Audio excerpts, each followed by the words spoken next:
নমস্কাৰ, এইটো আইনক্স ছবিগৃহ গোৱাৰ।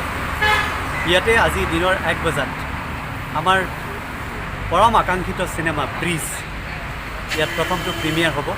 আমি ইতিমধ্যে ছবিখনৰ এজন অন্যতম প্ৰযোজক ৰমা কুমাৰ দাস, ছবিখনৰ নায়িকা শিৱৰাণী কলিতা,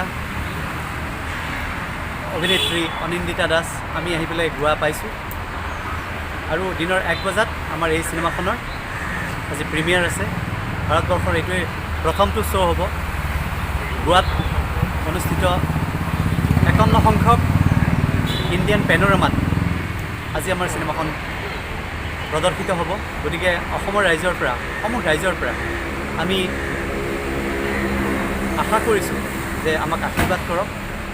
আপোনালোকৰ প্ৰত্যাশা, আপোনালোকৰ আশা যাতে আমি পূৰণ কৰিব পাৰোঁ, আমাৰ এই ছবিখনৰ যাতে পূৰণ হয়, তাৰ কাৰণে ভগৱানৰ ওচৰত প্ৰাৰ্থনা জনাইছোঁ যাতে ব্ৰিজে সকলো দৰ্শকক আনন্দ দিব পাৰে। নমস্কাৰ। মই শিৱৰাণী কলিতা। নমস্কাৰ, মই ৰমা কুমাৰ দাস। এই বছৰ ইণ্ডিয়ান পেনোৰামাৰ মূল প্ৰতিযোগিতা শাখালৈ নিৰ্বাচিত হোৱা অসমীয়া ভাষাৰ চিনেমা ব্ৰিজ আজি 18 জানুৱাৰী 2021 দিনৰ 1 বজাত গোৱাৰ আইনক্স 2 ছবিগৃহত প্ৰদৰ্শিত হ'ব। ইতিমধ্যে পৰিচালক কৃপাল কলিতা, প্ৰযোজক ৰমা কুমাৰ দাস, মূল অভিনেত্ৰী শিৱাৰাণী কলিতা আৰু অভিনেত্ৰী অনিন্দিতা দাস মহোৎসৱৰ আমন্ত্ৰণ মৰ্মে গোৱাত উপস্থিত হয়।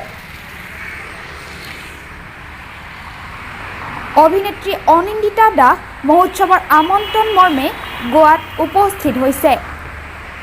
ব্ৰিজ কাহিনী আৰু চিত্ৰনাট্য পৰিচালক কৃপাল কলিতা ছবি এখনক লৈ বহু আশাবাদী।